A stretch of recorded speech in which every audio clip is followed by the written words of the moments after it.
Sahabat podcast media Suara Palu, hari ini kita kembali kedatangan tamu.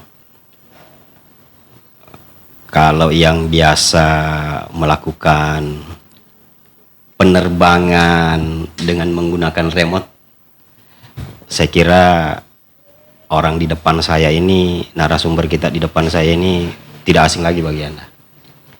Bung Indra Suteja Dwi Wangsa, biasa dipanggil Om Indra. Ya, Om Indra. Om Indra Ketua APDI, Asosiasi Pilot Drone Indonesia. Benar Om Indra Regional. ya? Regional Sulawesi Tengah. Betul. Benar. Betul. Oke. Om Indra, Ya. bisa digambarkan secara umum apa sih APDI itu? Iya. APDI ini sebuah perkumpulan ya, asosiasi yang dibentuk untuk mewadahi para pecinta drone gitu. Oke. Dimana kan kita sadari semakin kesini semakin banyak yang menggunakan drone, sehingga penggunaan ruang udara itu sebenarnya itu ada aturan main Oh. gitu, sehingga patutlah agar masyarakat tahu bahwa penggunaan udara itu harus ada aturannya. Oke. Sehingga APD ini ikut serta gitu dalam mensosialisasikan aturan-aturan dari pemerintah, terutama itu peraturan Menteri nomor 37 tahun 2020. Oke, Ada gitu oke. aturannya. Oke. Gitu. Nah, mungkin untuk tahun-tahun sebelum 2015, 16, 17 penggunaan drone itu masih sekilas seperti sesuatu yang wah ya. Jadi kalau ada drone itu Iya benar-benar. Kayaknya begitu ada yang terbang, wah. gitu, wah Oke, gitu. iya, oke. Tanpa kita sadari ternyata ada aturan mainnya Di udara. di udara. Dari nol hingga ketinggian tertentu, Oke. itu ada aturan yang sudah mengikat. Oke. Gitu. Dan itu sudah lama itu. Sejak adanya pesawat terbang sudah ada aturan itu. Oke. Nah, dan kita sebagai pencinta drone, terutama pilot drone-nya, itu wajib tahu tentang itu. Kecuali bagi mereka yang cuman untuk fun-fun, terbang-terbang rendah, terbang hanya untuk travel yang tidak membutuhkan ketinggian yang lebih Oke. lebih tinggi ya. Dengan drone yang ya boleh dikatakan mainan lah, Umi. Mungkin nggak apa-apa. Berarti kategori drone ini ada juga ya? Ada. Ada kategori mainan, ada kategori yang Iya, ada kategori yang memang dia strategis gitu. Strategis ini gini, siapa yang bisa melihat di sebelah kalau tidak pakai drone? Oke, Iya kan? oke. Terus ketinggian yang tadinya kan layang-layang. Artinya bisa jadi spionase ya? Mata-mata. Bisa, betul. Oke. Itu yang dijaga juga sebenarnya. Arah-arahnya ke situ. Gitu. Arah-arahnya ke situ. Berarti Gitu. kalau ada di sebelah saya ada alat vital negara, Iya. saya bisa mengintip itu. Makanya dibuatlah regulasi aturan-aturan terbang itu. Betul, Oke, begitu. Dan semuanya itu dibuat sebenarnya untuk keamanan bersama, kan gitu toh? Oke. Kita mungkin tidak tahu. Kita terbang di suatu sistem kawasan vital. Maksud kita itu baik. Tapi apa yang kita kerjakan hasilnya itu dipakai oleh orang untuk kejahatan. Siapa yang tahu? Orang lain berbuat jahat, kita yang kena imbasnya. Nah, Gitu. tentu kalau ada regulasi seperti itu, Iya. berarti ada juga aturan yang tidak tertulis yang seharusnya dimiliki oleh orang-orang yang menerbangkan drone itu. Betul. Contoh aja. Kalau sampean punya motor suaranya berisik, lewat itu di depan rumahnya orang yang lagi sakit gigi, marah nggak itu orang sakit gigi? Oke. Marah kan dia? Sama kayak itu. Saya ingin meneruskan soal sertifikasi. Batasan umur ada? Batas umum pasti KTP ya, 17 tahun Oh, atas. Iya. oke. Dan juga untuk penggunaan. Pastikan itu di atas minimal biasa itu yang daftar itu anak-anak kuliah. Oke. Kalau yang SMA untuk apa? Kebutuhannya gitu. Nah, misalnya sertifikasinya ini, apakah misalnya kalau saya sudah bersertifikat pilot drone itu, ada tipe tertentu yang harus saya pakai atau sembarang tipe dia harus pakai? Baik. Sertifikasi yang dari APDI ini nanti digunakan untuk mengeluarkan sertifikat penggunaan dari Kementerian RPC, kita sebut namanya. Oke. Nah, RPC itu untuk mendapatkan RPC wajib punya syaratnya punya sertifikat dari APDI atau yang lembaga lain yang sudah ditunjuk oleh kementerian. Oke. Gitu. Nah, di situ akan melakukan RPC semacam tadi itu semacam SIM ya, Oke. untuk pilotnya dan untuk pesawatnya. Oh, berarti pesawat drone-nya akan diregistrasi. Iya, betul. Pilot dan pesawat akan diregistrasi. Jadi bisa jadi itu nanti satu pesawat sekian pilot yang menggunakan, atau satu pilot itu sekian pesawat. Oh, bisa saja. Bisa. Jadi tidak mesti sertifikasi saya tersendiri, drone yang saya miliki juga tersendiri, tidak mesti. Bisa saja misalnya saya sudah punya sertifikat. Betul. Kemudian drone-nya Om Indra bisa saya pakai untuk karena sudah saya registrasi tadi nomor yang itu, bisa. Atau penjelasannya gimana? Bukan begitu juga. Oke. Oh, gitu, Pak. Iya. Jadi begini, saya pilot bersertifikasi. Oke. Tapi ada drone dari kantor, itu jumlahnya banyak ya. Nah, Oke. itu boleh itu kita yang registrasi ini. Jadi kita yang menggunakan drone itu. Atas nama sertifikatnya Om Iya, Indra itu. betul. Tapi kalau milik pribadi seharusnya mungkin agak sedikit mungkin tidak dibenarkan. Oke. Mungkin punya kantor atau punya Oke. Di Sulawesi Tengah sudah berapa yang tersertifikasi soal drone? hampir 100. Hampir 100 orang. Hampir 100 orang. Tapi itu yang tersertifikasi, ada yang sudah habis masanya, ada yang baru gitu. Oh, dia, ini bukan semacam KTP seumur hidup. bukan. Sertifikasinya setiap Ini kan kompeten setiap 2 tahun. 2 tahun harus Betul. diperbaharui. Harus diperbarui. Ini kan namanya kompetensi. Jadi setiap 2 Oke. tahun kita harus tahu kemampuannya itu dalam mengendari drone itu terasa, terjaga atau Oke, turun. iya. Kayak gitu. Jadi setiap 2 tahun harus diregistrasi kembali. Tapi bukan karena mau cari cuan harus itulah. tapi mengasah itu Betul. ya. Mengasah itu. Banyak yang ngomongin, makanya kan bilang kalau mau sertifikasi untuk apa dulu gitu. Nanti takutnya kalau kita narik-narik ya arahnya ke situ. Oke, Gitu. Om Indra, dari Iya. 100 orang itu Siap. itu sudah di 13 kabupaten kota ya di Sulawesi Tengah, atau masih ada kabupaten yang belum memiliki pilot drone yang bersertifikat itu? Iya, ada. Di kabupaten apa? Buol, Toli. Oh, Buol sama Masih, Oke. masih. Jadi itu belum hanya ada. member waktu itu. Mereka hanya member saja, member APDI, tapi sertifikat belum.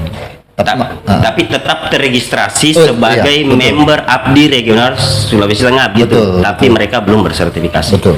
Oke, berarti kalau belum bersertifikasi seperti itu, kalau ada proyek dari pemerintah atau swasta yang menginginkan jasanya itu, apa konsekuensinya kalau saya tidak memiliki itu sertifikasi? Kalau yang ketat, pasti mereka nggak akan bisa ikut. Atau minimal mereka yang punya proyeknya, teman-teman yang punya sertifikat yang mengerjakan. Artinya Gitu. masih ada jalan Betul. untuk mengambil pekerjaan Betul. itu. Masih ada jalan. Oke. Nah, ini soal frekuensi. Siap. Otomatis penggunaan udara itu akan terganggu. Betul. Betul. Khususnya di Palu, Ah. apakah ada wilayah tertentu atau seberapa persentase ini wilayah Palu itu tidak bisa dipergunakan untuk menerbangkan drone? Pertanyaan bagus ini. Pertanyaan bagus. Karena bandara Sis Al Jufri Mutiara Palu Benar. berada di tengah-tengah kota Palu. Benar, oke. Itu dari aturan tadi itu KKOP, Kawasan Keselamatan Operasi Penerbangan, itu 15 km dari bandara membuat radius 15 km. 15 km Radiusnya. Kalau hitungan titik di bandara itu masuk kota mungkin 7 kilo, berarti di sekitaran Tipo atau Tipo lah. Betul. 15 kilo. Berarti Artinya- dalam kota nggak bisa terbang. Persentasenya hampir 80% kira-kira ya. 80% Ada dalam wilayah dalam kota itu tidak bisa menerbangkan drone. harusnya dalam aturan mainnya begitu. Itu sebenarnya bukan tidak bisa, harus melapor ke Airnav. Nanti Airnav yang memberikan semacam notam gitu. Nah, notam ini yang kita pakai untuk bisa menerbangkan. Airnav ini kebijakan atau izinnya dari bandara atau ada otoritas yang betul. AirNav ini otoritas yang mengatur udara di wilayah Indonesia. Oke. Nah, gitu. Dan harus seizin itu ya? Harus. Karena begini, komersial sendiri mereka itu notamnya kan AirNav. Jadi kalau umpamanya kita ngurus notam ke AirNav, nanti muncul di peta itu. Jadi pilot komersial akan tahu kalau di situ, daerah situ ada drone yang akan terbang di jam sekian. Pilotnya, pilot komersial. Oke. Pilot pesawat. Oh, pesawat. Anggap saya Lion gitu ya. Lion, Garuda. Nah, betul. Dia akan tahu. Jadi pada saat mungkin dia akan landing di Palu, dia akan lihat di notam keluar. Oke. Ini di jam saya akan landing. Ini notamnya ada drone yang akan terbang di titik. Di titik yang akan dia lewati. Iya. Nah, pasti dia akan lihat-lihat. Oh, ini ketinggiannya saya enggak boleh kan biasanya kan mereka kalau pingin ini kan ada sedikit show ya. Nah, mereka akan berhati-hati di situ. Takutnya drone-nya nyasar naik. Tapi di situ udah diberitahu bahwa drone-nya itu di ketinggian sekian terbangnya. Jadi di penangkapan radar pilot itu ada titik yang menggambarkan bahwa ada drone dan mereka sudah mendapatkan notifikasi dari NAV tadi itu. Betul. Seperti itu. Apakah Abdi punya kewenangan misalnya ada yang drone terbang, misalnya tiba-tiba jalan-jalan sore, ada drone yang terbang, apakah punya kewenangan untuk menunggukan itu? Tidak ada sih. Tidak ada. Tapi kami punya kewajiban untuk melaporkan saja. Kalau ada kayak gini, kalau kami yang nangkap ya siapa kami kan? Kami bukan petugas gitu. Oke, di Sulawesi Tengah ini kan saya menganggap ini berbahaya. Betul. Saya menganggap ini mainan tapi dalam tanda petik berbahaya. Sama berbahayanya dengan balon, dengan layang-layang. Sama berbahayanya itu. Hanya bedanya kita bisa mengendalikan. Oke. Gitu. Bahayanya sama itu. Nah, kalau di Sulawesi Tengah apakah ada alat atau ada sistem? Misalnya saya menerbangkan drone. Iya. Bisa di kawasan yang mungkin pemerintah menganggap itu alat vital negara. Apakah di Sulawesi Tengah punya alat bisa mendeteksi dan bisa menjatuhkan drone itu untuk mengurangi resiko dalam tanda petik mengintip aktivitas di alat vital negara itu?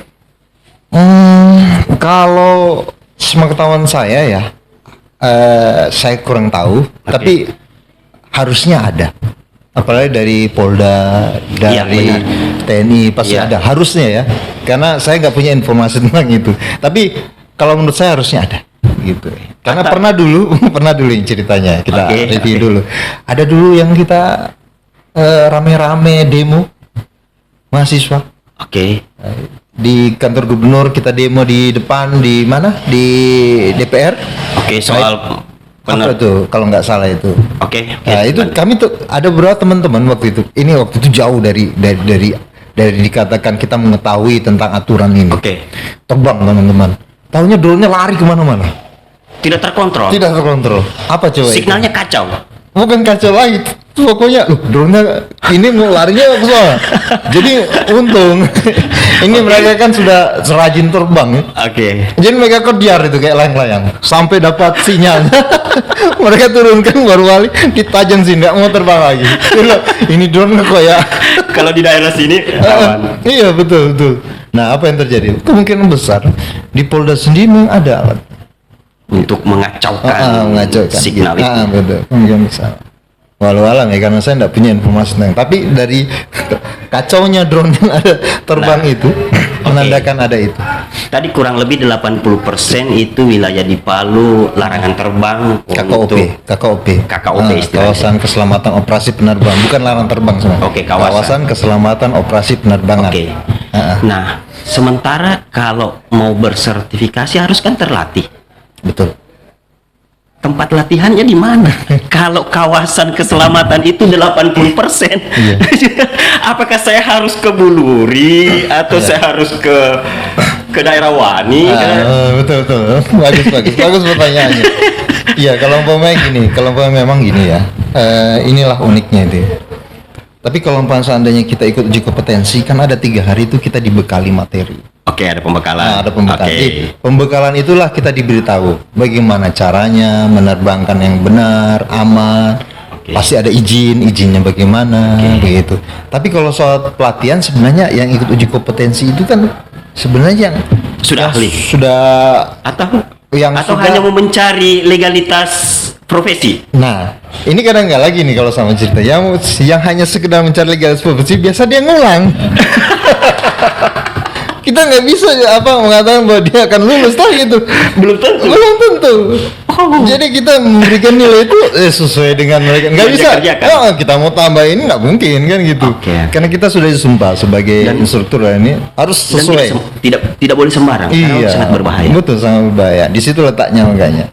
Gitu. Makanya kami sering tanya untuk apa biasa uji kompetensi. Untuk ini biasa. Memang sih yang paling banyak karena desakan untuk pekerjaan. Gitu. Pekerjaan membutuhkan itu. Karena kan orang melihat itu kan. Gitu. Nah, dari beberapa instansi kan termasuk mungkin dari kepolisian atau TNI. Apakah ada korelasi hubungan kerja soal sertifikasi itu atau mereka punya sertifikasi khusus itu untuk atau bagaimana soal itu? Kalau TNI, Polri sama kita kan umum ya. Kita kan sipil, mereka kan TNI. Jelas mereka punya aturan sendiri kalau seandainya itu sudah ada sangkut pautnya dengan keamanannya gitu. Kalau umpamanya mereka tidak ada itu terus kemudian terjun di sipil, berarti mereka harus ikut aturan sipil. Berarti secara khusus tidak ada korelasi yang menghubungkan itu ya? Nggak ada. Tidak ada ya. Tapi secara ini kelembagaan ada koordinasi ya. Apalagi kami punya pembina itu dari TNI AU. Dari TNI gitu. Jadi mungkin ada korelasi tapi kami punya ikatan gitu. Apalagi selama ini 3 tahun terakhir kemarin kami itu uji kompetensinya di Lanut TNI AU Mutiara, lapangan yang itu. Nah, kami di situ. Ada kami uji kompetensi. Selain yang tadi pada saat pernah demo kemudian signal kacau, apakah pernah ada kasus penerbangan drone di Palu ini, Sulawesi Tengah ini yang mengacaukan sistem radar yang tadi kita sempat bicarakan di awal itu? Ketika terbang mengacaukan, tidak ada informasi dari airnav itu. Iya, sebenarnya gini, alhamdulillah sampai sekarang sebenarnya belum pernah terjadi hal-hal yang di luar ini ya, di luar artinya ada pesawat, ada drone gitu, belum pernah. Alhamdulillah. Kalau di tempat lain sudah pernah ada. Kalau kita alhamdulillah masih oke lah. Di sela-sela dan ini para pilotnya juga masih takut drone-nya jatuh. Mungkin ada sahabat podcast media Suara Palu yang mungkin saya tertarik ketika mendengarkan pembicaraan kita. Mahalkah? Cukup. Cukup ini bisa iya bisa tidak ya? Iya betul. 20 juta? Ada. Iya. Wow. Dari 5 hingga sebenarnya bukan 20 juta. Ada low, middle, high. Dari 5, 20, 40, 70, ada yang 200. 200 juta? Iya. Menyesuaikan. Saya harus jual ginjal kalau mau memilikinya. Jangan. Kalau begitu jadi pilot perusahaan saja. Gitu kan. Setiap minggu ada latihan khusus oleh Abdi Regional Sulawesi Tengah atau sekali sebulan atau ini kan hanya untuk mematangkan cara menerbangkannya sebelum bersertifikasi. Betul. Maupun setelah bersertifikasi kan harus tetap biasa kan? Betul. Iya. Dan itu di mana? Biasanya gini, kami itu per kelompok saja. Tadinya itu program kami setiap minggu, setiap bulan, setiap gitu. Kesibukan yang kadang-kadang membuat kita nggak bisa ke arah situ. Nah, itu. Tapi yang jelas kalau sudah di dalam di dalam keluarga besar APDI ini regional, kalau mereka sering sharing, sering diberikan solusi begitu. Terbang ke sini dibantu. Begitu. Kalau terjadi sesuatu, ini kan kelistrikan. Ini soal jika ada error. Apakah di Sulawesi Tengah itu ada tempat direkomendasikan untuk memperbaiki itu atau harus keluar? Iya. Ada di Palu, ada yang keluar.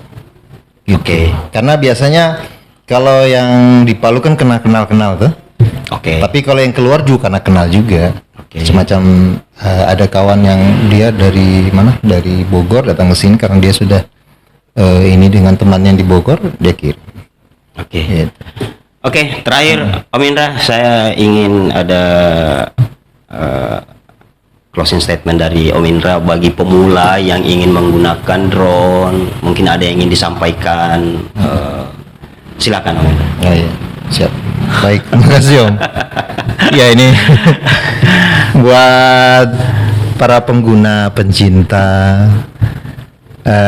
atau penghobi ini drone ya. Saya punya saran saya sebenarnya, gunakan sesuai dengan kebutuhan gitu. Oke. Ikuti aturan main dan aman, bertanggung jawab dan akhirnya bermartabat. Nah gitu. Dan segala sesuatunya kita sadari bahwa saat kita melakukan sesuatu berarti ada tanggung jawab yang harus kita. Benar. Itu. Jangan sampai dengan kita merasa senang tapi orang lain masih terganggu. Itu Membahayakan dijaga. orang lain. Apalagi membahayakan orang lain. Nah itu kita jaga gitulah. Dan selebihnya ya itu, kalau sudah siap ingin berkarir, ikuti uji kompetensi. Gitu. Oke, ya. Terima kasih Om Indra. Saya tentu berharap perbincangan kita bisa mengedukasi teman-teman atau pemula yang ingin menerbangkan drone-nya bahwa ternyata tidak semudah apa yang kita bayangkan. Cukup membeli lalu menerbangkannya, ternyata ada keselamatan yang perlu dijaga. Betul. Dan ada alat-alat vital negara yang tidak perlu, bukan tidak perlu, ya. memang tidak bisa dipantau oleh orang sipil. Betul. Sekian perbincangan kami kali ini.